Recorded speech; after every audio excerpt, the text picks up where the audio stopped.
Pues muchísimas gracias. Lo primero a todas las mamás y papás que estáis hoy aquí, una tarde de domingo, que es un día de descanso, ¿no? Y bueno, creo que este ratito que vamos a pasar juntos, creo que va a ser de muchísima utilidad para todos vosotros. Por lo menos esa es la intención que tiene el doctor y espero que así sea.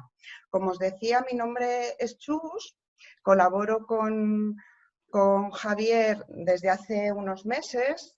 Él me llamó, yo le ayudo en la parte de comunicación. Él me llamó y cuando me explicó su proyecto, bueno, es que dije, por supuesto que colaboro contigo, encantada. Porque casualmente yo soy madre, tengo 2 hijas, pero bueno, ya es bastante mayor, ya tiene 20 años mi hija, pero mi hija pequeña, cuando tenía 6 mesecitos, empezó a toser muchísimo, a ponerse malita, la llevé al médico y me dijeron que tenía bronquiolitis. Empezaron a mandarme una serie de medicamentos que tenía que darles con inhalación y desde los 6 meses hasta los 7 años de edad, pues la verdad es que sufrimos bastante, sufrió bastante mi hija y sufrí bastante yo. No tuve que ingresarla nunca, pero sí que os puedo decir que tuve que sacarla de la guardería y tener una persona cuidándola en casa porque yo trabajaba todo el día fuera. Y estaba malita pues todos los meses por lo menos semana sí y semana no. Con lo cual, cuando me habló de lo que hace él, dije, Dios mío, ojalá te hubiera conocido 20 años atrás, ¿no? Javier Contreras es un médico que trabaja desde hace 30 años en el Hospital La Paz de Madrid. Él es experto en asma y atiende principalmente a niños con asma y con bronquiolitis, ¿no? Pero yo creo, vamos, no es que crea, es que es algo más que eso. Yo creo que es uno de los principales expertos que hay en nuestro país en asma ahora mismo. Y no solo por la experiencia que tiene de tantos años, sino por cómo él ha abordado esta enfermedad, ¿no? Él no se ha quedado en la atención sanitaria que hay tradicional, sino que ha ido un poco más allá, ha estado investigando y tiene un método diferente a lo que se hace en este país. Ha trabajado junto con otros especialistas fuera y además lo que lo diferencia, yo creo que lo que lo diferencia ha sido ese empeño que lleva poniéndole tantos años en ayudar a los papás y a las mamás y no quedarse simplemente en el mero tratamiento que se da en los hospitales. Él nos lo va a contar, os lo cuento yo, porque a él no le gusta mucho hablar de él solo le gusta hablar de cómo puede ayudar. Ha recibido muchísimos premios, tanto aquí en España como a nivel europeo, por investigaciones que ha hecho. Ha participado en muchos eventos docentes, tanto para padres como para profesionales. Ha hecho muchísimas publicaciones también de atención y cuidado del asma y yo creo que pues directamente ya lo mejor es que os dejo con él y que podáis aprovechar mucho la tarde de hoy. Muchas gracias de nuevo. Javier, cuando quieras. Pues gracias, Chus, por tu presentación y os doy la bienvenida a este webinar online en el que vamos a ver qué podéis hacer los padres para mejorar a niños que están diagnosticados con bronquiolitis o por asma. Bueno, cuando hablo con la mamá de los niños que tienen esta enfermedad, pues me trasladan lo mal que lo pasan y también, bueno, pues lo mal que lo pasáis las madres y los padres. Por eso, este tipo de actividades con familias de niños con esta enfermedad me parecen interesantes y creo que lo que vais a ver en los próximos minutos os va a resultar de mucho interés. ¿Qué vamos a ver a continuación? Pues en primer lugar quiero que conozcáis mejor la enfermedad y sus tratamientos, lo cual os va a ayudar a utilizarlos mejor. Después descubriréis cuáles son las habilidades básicas que tenéis que tener como madres y padres para que se controlen mejor los niños. Y quiero recalcar que estas habilidades básicas las tenía que tener todos los padres y madres de niños con esta enfermedad. Y finalmente veréis cómo se puede mejorar la enfermedad y prevenir las crisis. También alguna familia me comenta que están resignadas a que los niños tienen estos procesos de bronquitis, de repetición de vez en cuando y que lo pasan mal.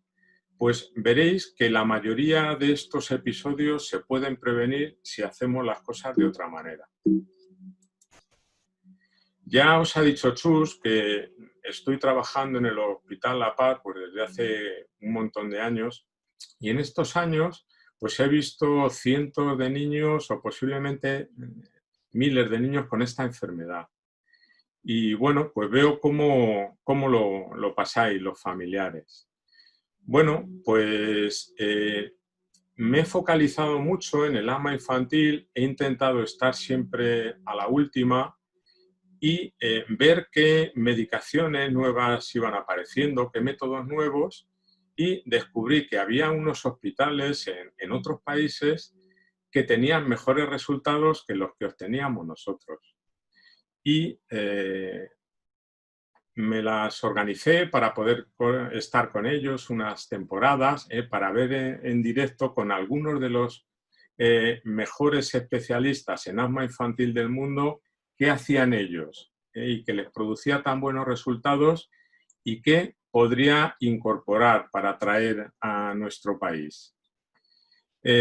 Sabéis que los especialistas en los hospitales podemos ver a los niños una vez al año, 2 veces al año, en ocasiones un poco más, pero cuando los niños no están bien controlados no es la frecuencia que nos gustaría. Además, cuando venís a la consulta tampoco suele haber demasiado tiempo para daros mucha información.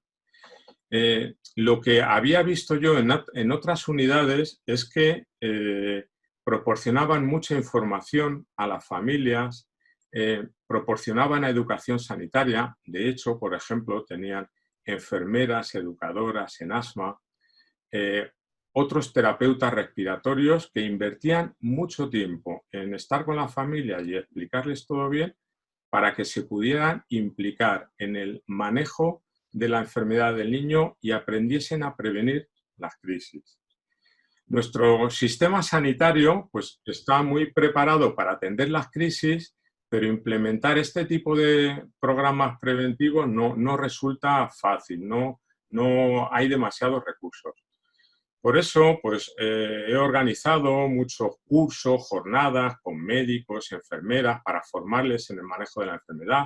También he colaborado pues, muchas tardes con asociaciones de pacientes, haciendo talleres en colegios, en guarderías, en centros de salud, en otros hospitales, en institutos, en centros culturales, para complementar esta información que habitualmente no da tiempo a proporcionar durante las consultas.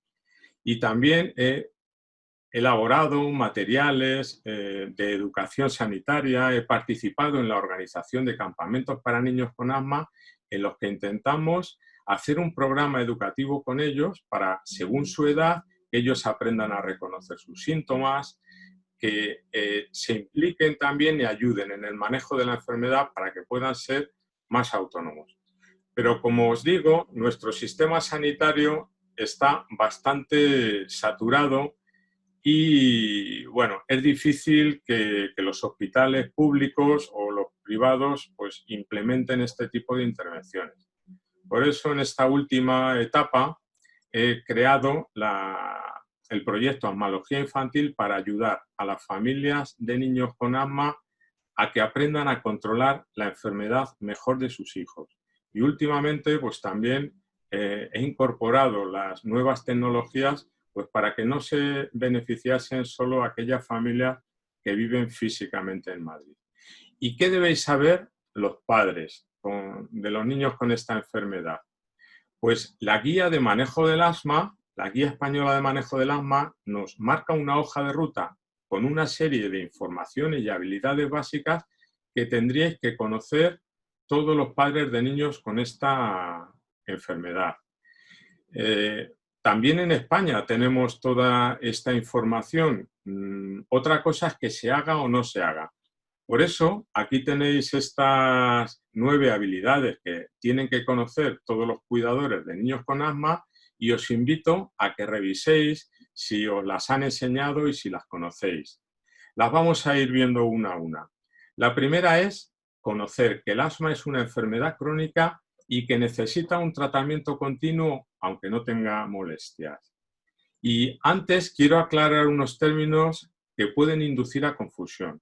Muchos de los niños que tienen bronquitis o crisis de asma de repetición están diagnosticados con otras denominaciones, por ejemplo, bronquiolitis, broncoespasmo, hiperreactividad bronquial, bronquitis, asma, sibilancia. Todos estos diagnósticos tienen relación con la inflamación bronquial, que luego veremos lo importante que es, pero cada uno de ellos tiene sus matices.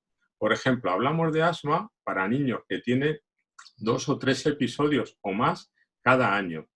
En las crisis de asma, por ejemplo, hablamos como broncoespasmo o bronquiolitis. Hay niños diagnosticados de bronquiolitis de repetición, pero realmente lo que tendrían es asma, porque la verdadera bronquiolitis, lo que se debería llamar bronquiolitis, es el primer episodio de inflamación bronquial que tiene el niño y que normalmente ocurren en los primeros meses de edad, antes de los 2 años. Suelen ser ocasionados casi siempre por un virus, el virus respiratorio sincitial. Y hay niños que después de ese episodio de verdadera bronquiolitis tienen nuevos episodios de broncoespasmos que ya podríamos considerarlo como que tienen asma. Y para que me entendáis bien en esta presentación, me voy a referir sobre todo a asma y a broncoespasmo, pero que entendáis que también incluyo todas estas denominaciones. ¿Y qué es lo terrible de todo esto? Pues sus consecuencias. Aparte de ser una enfermedad muy frecuente en la infancia, es la primera causa de absentismo escolar. Fijaos, la causa más frecuente de que los niños no puedan ir al colegio o a la guardería. Es también la segunda causa de visitas a urgencias en la infancia. Y la tercera causa de ingresos en la infancia, con todos los inconvenientes que ello supone, dejar niños, a veces niños tan pequeños que en el hospital, aunque los cuiden con todo el cariño del mundo, pues a veces les tienen que administrar corticoides sistémicos, les tienen que pinchar, etc. Pues veréis que todo esto se podría evitar. ¿Cuál es la segunda habilidad que tenéis que conocer los madres y padres de estos niños? Pues saber las diferencias que existen entre inflamación bronquial y broncoconstricción. Broncoconstricción es lo mismo que broncoespasmo y es uno de los fenómenos que ocurren en la inflamación bronquial. En esta imagen veis 2 bronquios cortados de través. El bronquio de la derecha es un bronquio normal, el bronquio izquierdo es un bronquio inflamado. Así tienen los bronquios normalmente cuando hay que llevarlos a urgencias por crisis de asma o por broncoespasmo. Pues en esta inflamación bronquial, además de la broncoconstricción, existe un aumento de producción de moco por unas células que hay en los bronquios. Hay niños que estos mocos lo expulsan bien, otros que no lo expulsan tan bien. Y también hay un aumento del grosor de la pared por un edema. Toda esta inflamación bronquial pues hace que el aire entre y salga de los bronquios mucho peor. Y para que las familias entendáis bien la inflamación bronquial, a mí me gusta compararla con el fuego. Y un fuego, si lo detectamos al principio cuando es pequeñito, lo apagamos fácilmente con un cubo de agua. Pero como esperemos o tardemos en actuar y el fuego crezca y se forme un incendio, ya vamos a tener que llamar a los bomberos, usar los hidroaviones, etc. Esta inflamación de los bronquios la podemos apagar muy fácilmente en los momentos iniciales y es una de las claves más importantes para poder prevenir las crisis de asma o broncoespasmos, detectarla en los momentos iniciales. La tercera habilidad que tendríais que conocer es diferenciar los fármacos que llamamos controladores de la inflamación de los aliviadores de la obstrucción. Los aliviadores de la obstrucción son los broncodilatadores de alivio rescate. El más usado en nuestro país es el salbutamol, o su nombre comercial es el Ventolin. Se usa mucho, pero lo más importante son los medicamentos que están en el segundo grupo, que son los controladores de la inflamación, porque son los que apagan el fuego de los bronquios. Y dentro de estos tenemos varios grupos. Están los corticoides inhalados, existen otros medicamentos que se llaman combinaciones, que también son muy efectivos y tienen menos corticoides. También aquí se encuentran Montelukast, cuyo nombre comercial es el Singulair. También están los corticoides sistémicos, que son los que se toman vía oral o se inyectan. Y últimamente han aparecido unos medicamentos biológicos que dan muy buenos resultados, pero solo se usan a nivel hospitalario en casos excepcionales. Es muy importante diferenciar los corticoides inhalados de los corticoides orales, porque los corticoides orales o sistémicos se usan a dosis más altas, porque cuando un niño toma una dosis de corticoide oral o en jarabe, el más habitual es Stilsona, ese corticoide se reparte por todo el cuerpo, y bueno, si lo usa pocos días no pasa nada, pero los niños que necesitan ciclos periódicos de estos corticoides sistémicos sí que tienen mayor riesgo de efectos secundarios. En cambio, los corticoides inhalados se usan a dosis mucho más pequeñitas porque van directamente a los bronquios, con lo cual son mucho más seguros. Es importante diferenciar estos corticoides que, aunque pertenezcan a la misma familia, no tiene nada que ver usarlos por vía oral o inyectados que por vía inhalada. Y algo que veo con mucha frecuencia todos los días es niños que usan dosis muy altas de aliviadores de síntomas, el salbutamol o el Ventolin, y que se quedan cortos de aquellos medicamentos que controlan la inflamación bronquial. Y bueno, es una de las causas más frecuentes de que los niños con asma no controlen bien su enfermedad. La cuarta habilidad es usar correctamente los inhaladores. Y podéis pensar, bueno, parece una tontería, si son fáciles de usar, no parece algo tan importante. Os voy a mostrar los resultados de un estudio en el que se evaluó el uso de los dispositivos de inhalación en nuestro país, en varias ciudades, un estudio multicéntrico. No se preguntó a los pacientes si sabían usarlos, no, se pidió que mostrasen cómo lo usaban y se evaluó si lo hacían correctamente. Y no solo se hizo esto con pacientes, sino también con médicos y enfermeras que tratan a pacientes con asma. Y fijaos, posiblemente no sepáis que la formación que tenemos los médicos y las enfermeras en nuestra carrera sobre el manejo de inhaladores es cero. Es un hueco que tenemos en nuestra formación. Lo digo para que entendáis los resultados. Fijaos, lo usaban bien en cuanto a pacientes solo el 9%. Fijaos, menos de 1 de cada 10. La mayoría de las personas, aunque no lo sepan, no están utilizando bien sus dispositivos de inhalación. Y bueno, uno pensaría que los enfermeros a lo mejor más de la mitad han aprendido a usarlos bien. Pues fijaos qué resultados. Solo los usaban correctamente el 15%. Y los médicos no escapábamos mucho mejor. La mayoría no sabemos cómo usarlos correctamente. Y esto nos debería dar mucho que pensar, porque es una verdadera tragedia cuando la medicación no llega donde tiene que llegar porque la persona no está utilizando bien el dispositivo, pues es como si estuviese tomando una pastilla que se la tira por el hombro. Hay 3 tipos de dispositivos de inhalación. Están los inhaladores presurizados, los de polvo y los nebulizadores. Los más utilizados en los niños son los presurizados, que son los más antiguos y son los más difíciles de usar. En cuanto a los inhaladores de polvo, se usan menos, los usan niños mayorcitos, y con respecto a los nebulizadores, pues hoy están en desuso, y más desde que estamos en la pandemia con el coronavirus, sabéis que los han prohibido para tratar las crisis de asma. Como producen partículas de humedad que emiten al ambiente, pues está prohibido usarlos. Si un niño fuese portador asintomático de la enfermedad, pues con los nebulizadores podría contagiar a las personas del entorno.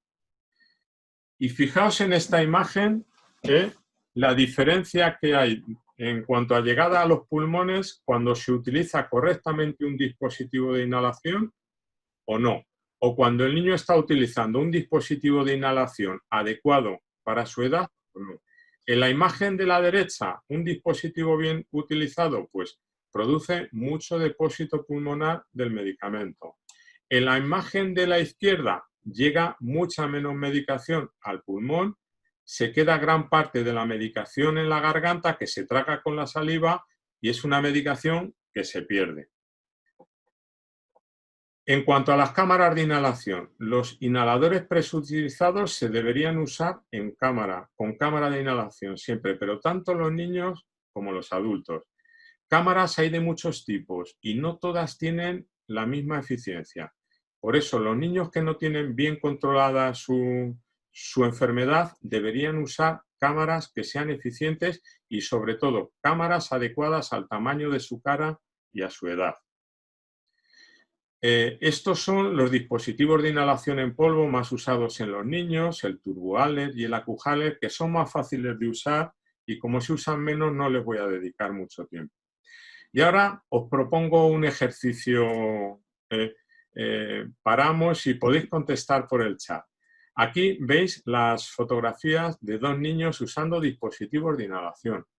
¿Cuál de ellos os parece que lo está utilizando de forma correcta? Y contestáis, y Chus, que te he dejado de ver, pero que tú sí tienes acceso al chat. Sí, por favor, si podéis indicar cuál de los dos creéis que lo usa mejor. Bueno, seguir. Parece que están, de momento, falta por contestar gente. Creen que el de la derecha, ¿no? El de abajo a la derecha, el que tiene.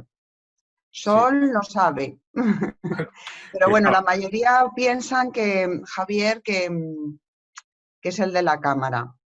Vale. Bueno, realmente ninguno de los dos lo está usando correctamente. El niño de arriba tendría que usar una cámara de inhalación, eso está claro. Pero el de abajo está usando una cámara, pero no es la cámara adecuada para su edad. Hay muchas maneras de usar mal los dispositivos de inhalación y solo una manera de usarlo bien para cada dispositivo. Parecen sencillos, pero todos ellos tienen una serie de fases. Me estoy refiriendo a los niños mayores de 4 años que son los que saben controlar la respiración. Pues todas estas fases las tienen que utilizar de forma correcta y no son las fases iguales en cada uno de los dispositivos. Por eso es importantísimo que los papás sepáis usar el dispositivo que os hayan prescrito para cada niño. Con respecto a los niños pequeños, los bebés usan estas cámaras con mascarilla y son mucho menos efectivos que los otros. Por eso es especialmente importante hacerlo bien con ellos. Y bueno, pues si el niño se mueve, si protesta, en cuanto se separe la mascarilla de la cara, se pierde la medicación.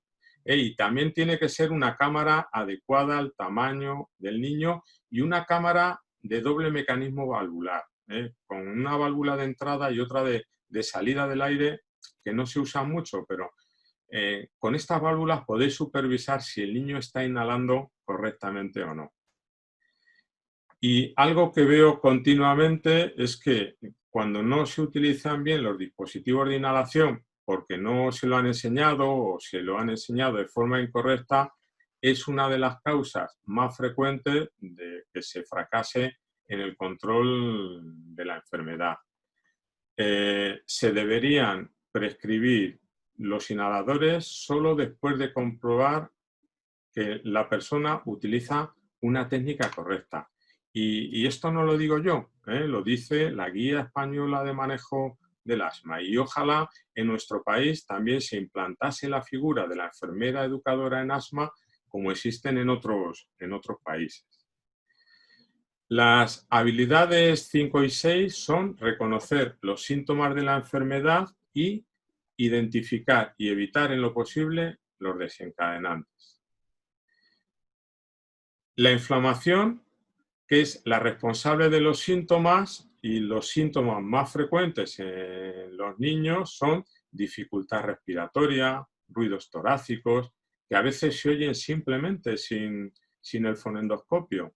También la tos, la sensación de pesadez en el pecho, el tiraje que tienen los bebés, que les sube la tripita cuando tienen los bronquios inflamados, o el hoyito que se les forma debajo del cuello. Pues estos síntomas son muy variables de unos niños a otros, y es muy importante que los papás sepáis reconocer los síntomas de vuestro hijo, porque hay niños que casi ni se les nota, porque no tienen nunca tos. Otros, en cambio, tienen mucha tos, pero no tienen nunca ruidos. Y hay otra dificultad adicional en los niños más pequeños, es que ellos no saben expresar lo que les pasa. Por eso sí que tenéis que recibir un entrenamiento en el manejo del dispositivo un entrenamiento en detectar los síntomas de vuestro hijo.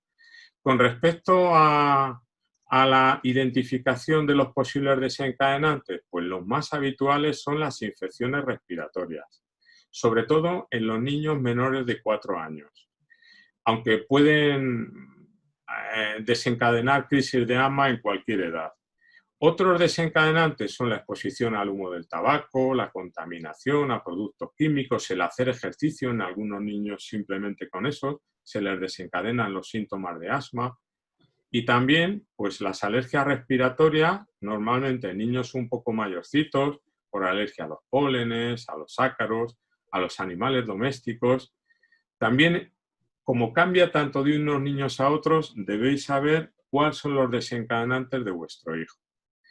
La séptima habilidad es monitorizar los síntomas y el flujo expiratorio máximo. Y os podréis preguntar, ¿pero qué es esto de monitorizar los síntomas o qué es el flujo expiratorio máximo?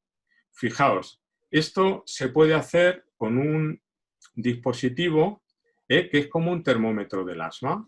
Es un medidor de función pulmonar que muchas familias lo tienen en casa. Normalmente se le conoce por su denominación inglesa como peak flow meter. Y bueno, igual que las personas con hipertensión arterial tienen en casa el aparatito que mide la tensión arterial de vez en cuando, o los diabéticos miden el azúcar en la sangre periódicamente en casa con un dispositivo, pues este dispositivo da mucha información sobre cómo están los pulmones del niño en cada momento. Con lo que el niño va soplando se hace un gráfico y nos proporciona una información muy valiosa, que luego veréis.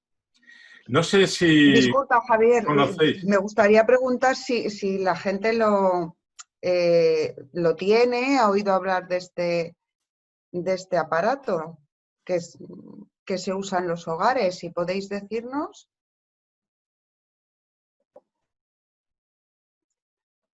No lo habéis oído nunca. Ah, mira, Cristina dice que tiene uno. Sí. Bueno, pues en otras... Otros no lo habían oído nunca. Claro. Aquí en España es que es muy desconocido. Pero en Pues otros países sí, cualquier familia que tiene un niño por encima de 4 años. Los menores de 4 años, como no saben controlar la respiración, no lo pueden usar. Pero para niños mayorcitos es... Hay gente, alguien que lo conoce, pero no lo tiene o no lo usa. Luego también usarlo no es difícil. sacarle partido e interpretarlo es lo más complicado. Y seguimos. La octava habilidad que tenéis que conocer todos los padres de niños con esta enfermedad es saber reconocer los signos y síntomas de agravamiento de la enfermedad. Es cuando el niño va entrando en la zona que está perdiendo el control del asma. Y decimos que un niño tiene el asma bajo control cuando casi ni se le nota que tiene asma. El niño puede hacer vida absolutamente normal y tendría que estar así la mayoría del tiempo, ¿eh? No tendría que tener crisis de asma, no tendría que necesitar corticoides orales, casi no tendría que tener síntomas de asma, tendría que necesitar dosis bajitas de broncodilatadores de alivio, del salbutamol y, por supuesto, no tendría que tener limitaciones en sus actividades. Pues los niños tendrían que estar así, como estos que veis aquí, corriendo, jugando, no tendrían que perder clase, no tendrían que ponerse tan mal que hay que llevarlos a urgencia, etcétera. Pues estos son los niños que están bien controlados. A lo mejor para estar así necesitan tomar en casa un inhalador cuando se levantan y otro cuando se van a la cama, pero lo importante es que los niños estén así la mayor parte del tiempo. Antes de seguir con las habilidades, me gustaría también que reflexionásemos unos instantes sobre cómo es la atención sanitaria actual a estos niños. Cuando el niño empieza a ponerse mal, empieza con tos o con catarro, lo habitual es llevarlo al pediatra. Los pediatras habitualmente suelen tener unas consultas sobrecargadas, no disponen de mucho tiempo para dar muchas informaciones a los padres. A esto se une que hacen lo mejor que pueden, pero tienen que tratar muchas enfermedades distintas. No están especializados en el manejo del asma. ¿Y qué ocurre en ocasiones? Pues que el niño sigue poniéndose mal y tiene que acudir a un servicio de urgencia. Y esto habría que evitarlo siempre, pero especialmente en estos momentos de pandemia, con el coronavirus, pues que habría que evitar en lo posible tener que llevar a los niños al hospital. Y la última habilidad es actuar ante un deterioro de su enfermedad para prevenir la crisis o exacerbación. En esta ilustración está el gráfico de la función pulmonar que iban con el aparatito que os he hablado, con el medidor de pico flujo, los papás iban apuntando lo que el niño soplaba por la mañana y por la noche durante una temporada. Como veis, lo ha coloreado el propio niño. Pues utilizamos las tres bandas de colores del semáforo, el verde de la zona de buen control, el amarillo la zona de alerta y el rojo, la zona de crisis, que es donde no habría que llegar. ¿Qué pasó con este niño? Estaba bien controlado, él se acatarró, se inflamaron los bronquios, al principio poquito, más inflamación hasta que tuvo que acudir a urgencias. Al niño le administraron su dosis de corticoides sistémicos y bueno, fijaos, ahora muchas familias están comprando los pulsiosímetros. Los pulsiosímetros son útiles, pero en el caso del asma detectamos una baja saturación de oxígeno cuando los bronquios están muy inflamados, cuando están en el amarillo cerca del rojo o en el rojo cuando el niño está ya con crisis de asma. También los pitos los ocultamos los médicos cuando los bronquios están muy inflamados. En los momentos iniciales de la crisis, cuando el asma está empezando y la inflamación es pequeñita, si medimos la oxigenación con el pulsiosímetro, nos saldría normal.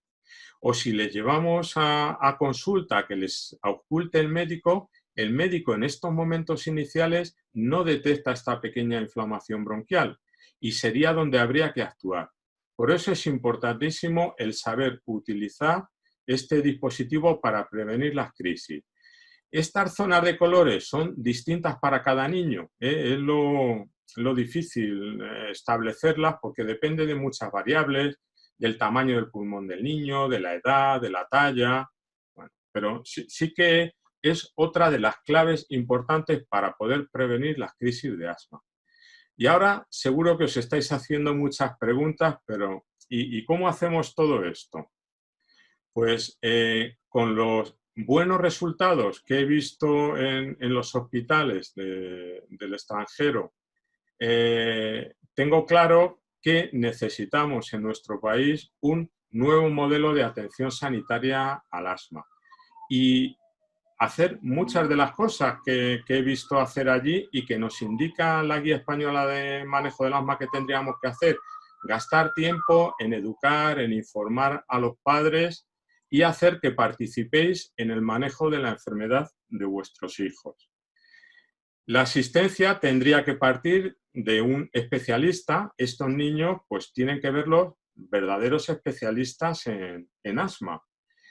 Ellos proporcionarían educación en el manejo de la enfermedad, un tratamiento personalizado que haga que los padres se conviertan en expertos en la enfermedad y que tengan unos planes de acción específicos para el niño, y esta sería la manera de controlar bien la enfermedad.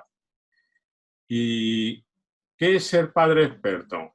Pues no tenéis que estudiar enfermería ni medicina, pero sí que tenéis que tener una información básica sobre estas habilidades de manejo de la enfermedad.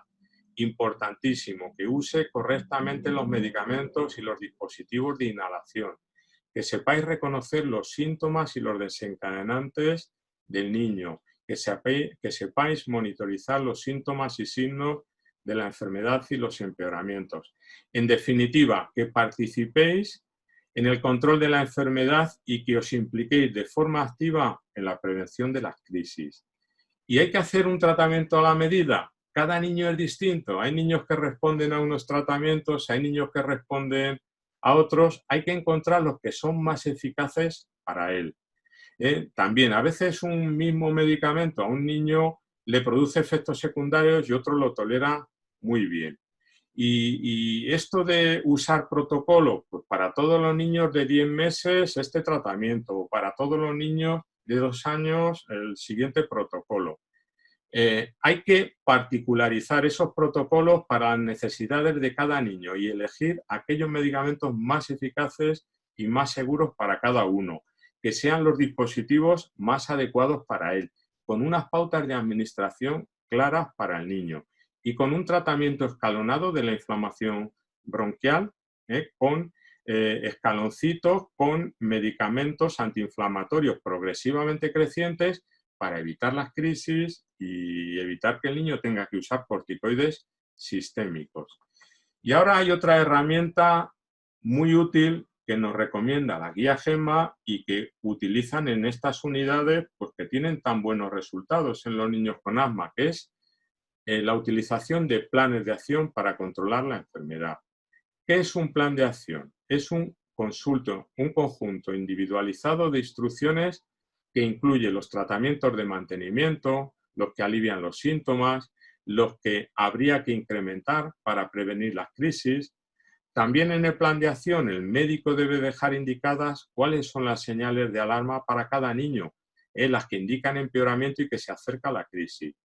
Y algo también fundamental, que este plan de acción se elabore en colaboración entre los médicos y los padres del niño, porque vosotros tenéis una información, estáis las 24 horas con el niño y sabéis cómo reacciona vuestro hijo. Este es el plan de acción que utilizo con mi método. También, bueno, pues voy marcando los escalones con los tratamientos para cada niño, según el código de colores que os he comentado antes. Y bueno, antes de seguir también me gustaría saber cuántos de vosotros tenéis planes de acción de este tipo. Si nos podéis decir, vamos, yo desde luego en mi caso también fue hace mucho tiempo, no tenía ningún tipo de plan de acción, era pues eso, ir al pediatra o ir corriendo a urgencias. O sea, yo la verdad es que te escucho, Javier, y viendo cómo lo está indicando la Guía Española de Manejo del Asma, no se esté utilizando en aquí prácticamente por nadie, ¿no? Porque todo el mundo está diciendo que no tienen ninguno en absoluto un plan de acción específico para su hijo. Bueno, hay que entender, nuestro sistema sanitario tiene muchas ventajas, pero normalmente las consultas... Bueno, sí, mira, sí, hay una persona, Nuria, que sí que tiene un plan de acción. Pues es una suerte. La verdad... Otra nos dice que no tenemos ningún plan, que la pediatra solo nos manda salbutamol y estilsona y a casa. Es que entiendo que, Javier, ¿no? Corrígeme, entiendo que, claro, los pediatras, pues efectivamente, como decía Javier, pues abarcan todas las patologías de los niños, pero no son expertos en asma. Y en nuestro sistema sanitario está sobrecargado. Mira, Angie nos comenta que su pediatra le enseñó a detectar y a estar pendiente. O sea, sería un pediatra que está aplicando. Pues fenomenal. Sí. Sí. Ojalá todas las consultas de pediatría y todos los hospitales pudieran implementar este tipo de programas. Pues continuamos. Como estaba encontrando resultados tan positivos, pues diseñé un estudio con unos colegas para contrastar estos resultados y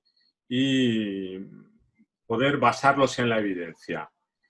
Bueno, pues este estudio, los resultados que os mostraré a continuación, lo llevé a Italia, al Congreso de la Academia Europea de Alergia y Asma, y nos lo premiaron. Y fue una satisfacción no solo el premio, sino porque apoyaba, pues todo lo que había estado haciendo en estos años con los resultados que vais a ver a continuación. A ver, Javier, es que o sea, yo la verdad es que cuando lo vi dije, Dios mío, es que es impresionante los resultados, la verdad.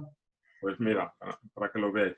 Lo que hicimos en el estudio es comparar cómo habían estado los mismos niños 12 meses antes del método que incluía educación y cómo habían estado 12 meses después del método de educación.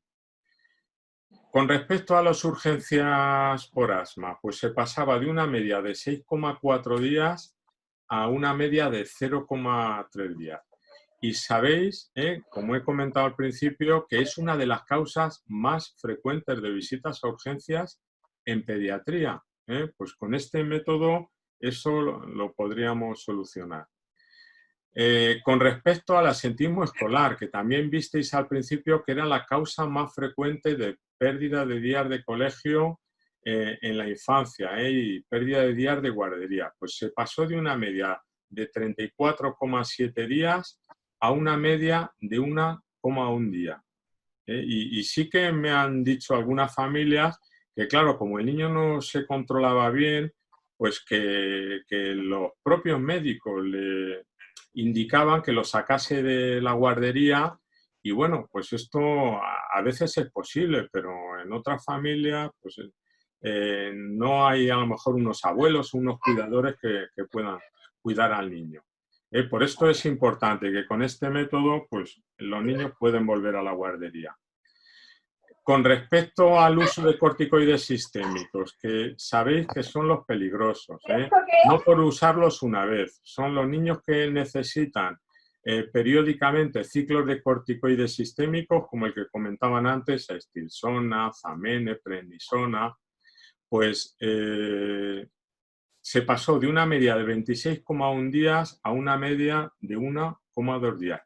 Y no bajaba a cero porque, bueno, no todo el mundo hizo lo que se les había indicado. Con respecto a los ingresos por asma, pues también se pasó de una media de 3,2 días a una media de 0,3 días después del programa. En este gráfico veis el resumen de cómo habían estado los niños antes del método educativo y cómo habían estado después. Los rectángulos rojos son cómo habían estado antes y los azules cómo habían estado después con respecto a las hospitalizaciones, las visitas, a los días de asentismo escolar y al uso de corticoides sistémicos. Y como veis, son resultados espectaculares. La verdad que esto me llenó de satisfacción porque no os podéis imaginar la de años que llevo trabajando para conseguir esto. Y bueno, pues... y no soy el único que ha tenido estos resultados, porque hay, en muchos otros países han hecho intervenciones parecidas. Por ejemplo, un país modélico en esto es Finlandia. Finlandia hace unos años hizo un programa nacional de asma, de manera que formó a todos sus profesionales de la salud en estas habilidades de manejo de asma para que ellos formasen a los pacientes. Y bueno, los resultados que tienen en Finlandia es que son similares a esto. De hecho, cuando los encuentro en los congresos internacionales, se sorprenden por qué no hacemos todos los países lo mismo. Pero bueno, ya veis que aquí en España pues, no es fácil implementar programas preventivos. Y ahora os traigo un vídeo que me hace mucha ilusión porque es de una mamá y un niño que participaron en el estudio anterior y que explican muy bien cómo aplicaron el método. Es un niño que estuvo bastante malito, que había necesitado bastantes ingresos, necesitaba muchos corticoides sistémicos, estaba muy limitado, casi no podía hacer deporte. No es la media, la mayoría de los niños afortunadamente no están así. Pero bueno, es significativo que si un niño con un grado tan severo de asma se controla bien, pues los que tienen asmas más leves o moderados, pues es más fácil que se controlen. Hola, me llamo Celia, soy la mamá de un niño que ahora tiene 10 años, se llama Gustavo, y que empezó a tener sus primeros problemas de asma en torno a los 5 años, más o menos. Y os voy a explicar cuál ha sido nuestra experiencia en el aprendizaje de lo que es el asma y el manejo de esa condición hasta su control y poder hacer una vida pues, prácticamente normal y vamos, con toda libertad.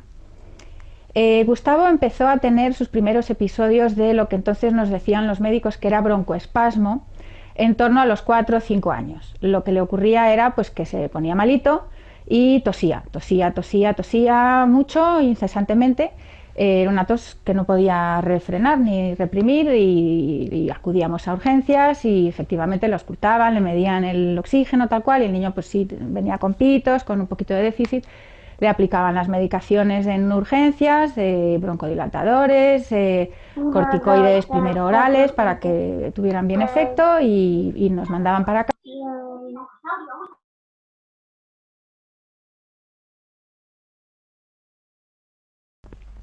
Con ese control, las crisis graves se pueden prevenir, incluso evitar, porque avisan con tiempo.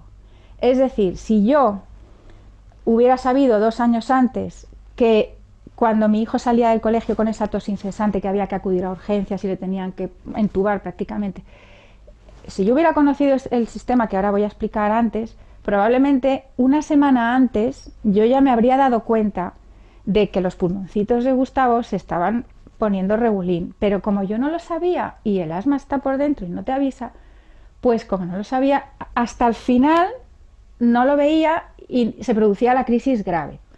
Pero, y ahora lo comento con lo que aprendimos en el taller, pues hemos aprendido a detectar las señales de alarma que suceden antes y que nos permiten reaccionar antes, a tiempo, mucho antes de que se produzca un episodio grave.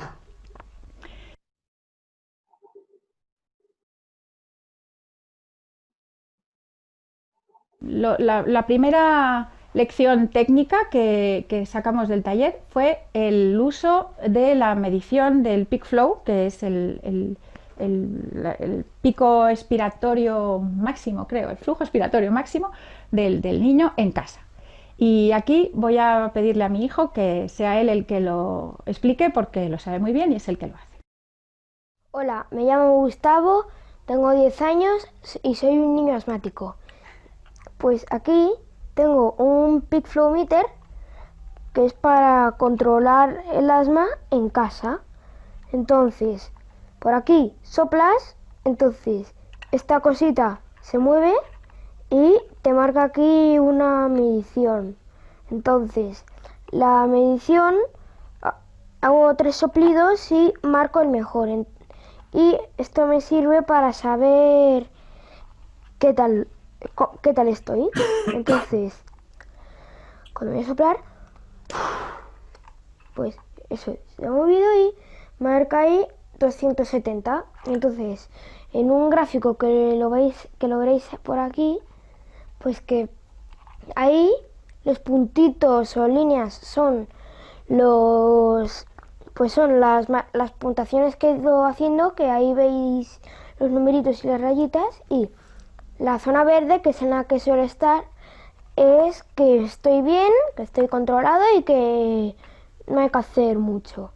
Luego, cuando bajo a la zona, cuando me pongo peor y voy sacando peores notas, pues que ya en la zona amarilla es que hay que actuar. Y por último, en la zona roja es que hay que ir a urgencias corriendo.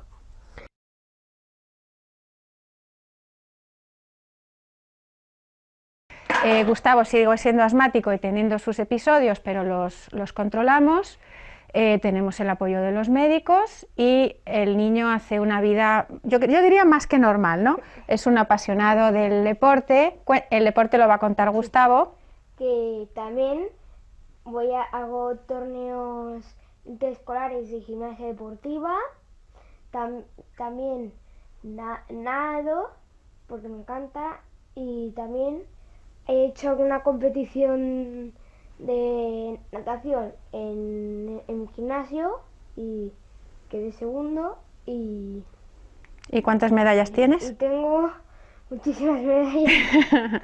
Esta foto la he puesto aquí porque nuestro alergólogo nos explicó en el taller de asma que el David Meca, que es este nadador campeón del mundo, campeón olímpico, bueno, para nosotros es un grandísimo ejemplo, además como persona, pues el alergólogo nos dijo que era asmático y que usaba inhaladores y que usaba budesonida y anasma y esas cosas que a mí me preocupaban tanto, ¿no? Y entonces un día me mostró esta foto de él y estábamos en la consulta con Gustavo y entonces Gustavo se picó y decidió que él pues hacía una foto igual que David Meca.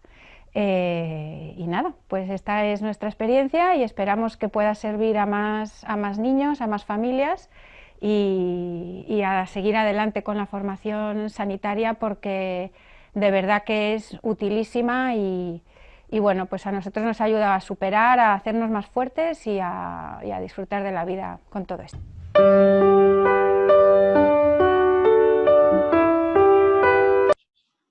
Hola, Pues este fue el objetivo de crear Asmalogía Infantil, el poder acompañar a las mamás y papás de niños que tienen esta enfermedad y mostrarle qué tendrían que hacer para poner la enfermedad del niño bajo control. Es el método de prevención y manejo del asma. Y es un programa exclusivo en España basado en la prevención y en el control del asma y la bronquiolitis. Y por desgracia no lo vais a encontrar en ningún hospital de España, en ninguna consulta, en ningún centro médico. Ojalá pues algún día esto se generalice, pero bueno, por el momento no es así. Va a partir de que yo me encargaré de evaluar al paciente y de hacer el seguimiento, la educación en el manejo de la enfermedad específica para vuestros niños, con un tratamiento personalizado para cada niño. Hasta que os convirtáis en padres expertos en el manejo de la enfermedad de vuestro hijo y que tengáis un plan de acción específico para tu hijo y un seguimiento personalizado y un seguimiento continuo suficiente, sobre todo en los momentos más difíciles, cuando está comenzando la crisis de asma, precisamente para evitar que el fuego siga y que podamos prevenir la crisis de asma. El objetivo es conseguir el control de la enfermedad de tu hijo. En la educación de asma, que pues me encargaré de que uséis correctamente los medicamentos y los dispositivos de inhalación para el niño, que sepas reconocer los síntomas y los desencadenantes de tu hijo, que sepas monitorizar los síntomas para identificar los signos de empeoramiento en cada niño y que tengas los tratamientos más eficaces para él y más seguros para él, que no le produzcan efectos secundarios. También que sea el dispositivo más adecuado para el niño, con unas pautas de administración claras, que no haya dudas, y con un tratamiento escalonado de la inflamación, pues para evitar que tenga que usar los corticoides sistémicos. Y con un seguimiento continuo por mi parte. ¿Y cómo lo hacemos? Pues principalmente con videoconsultas online. La frecuencia suele ser de 1 a 3 a la semana. Al principio estas videoconsultas son más frecuentes, sobre todo cuando el niño no está bien controlado, pues lo primero que hay que hacer es llevarlo a la zona de control y que el niño pueda volver a descansar y estar bien. Cuando el niño está controlado, pues se va disminuyendo esta frecuencia de videoconsultas. Y no son consultas normales a las que estamos acostumbrados, sino son consultas con el tiempo suficiente para proporcionar la información que el niño necesite, para elaborar un plan de acción para él y que podamos hacer un seguimiento correcto de la evolución. Yo también tengo una consulta presencial, pero es en Madrid. Si alguien quiere venir, también podría venir, pero mi experiencia es que la mayoría de las familias prefieren hacerlo por videoconsulta.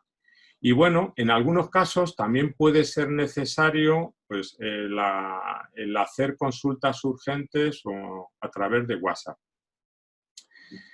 La duración del servicio, pues como cada niño es distinto, pues depende de la severidad del asma en cada niño y de su estado. Pero normalmente para conseguir poner la enfermedad bajo control y que os convirtáis en padres expertos, suele ser necesario un mínimo de 10 semanas y un máximo de 12 meses. Con 12 meses os puedo garantizar pues, que todas las familias podéis poner el control de vuestro hijo. Y bueno, pues resumiendo, además de las videoconsultas, la educación sanitaria, los planes de tratamiento y el seguimiento cercano, tenéis mi compromiso de resultados, de que el niño va a tener la enfermedad bajo control. Vais a tener la máxima implicación por mi parte. Por tanto, no puedo atender más que un número limitado de niños. Por desgracia, y ojalá en el futuro pues se creen más programas de este tipo, pero bueno, hasta ahora mi día solo tiene 24 horas. ¿Y qué me dicen las mamás que han seguido el método que consiguen los niños? Pues no tener que volver a urgencias, no tener que volver a ser hospitalizado, que descansan mejor por la noche. Ya sabéis que esta enfermedad produce mucho sueño en los padres porque se suelen poner peor por la noche. Pues. Cuando el niño descansa mejor, los padres descansan mejor.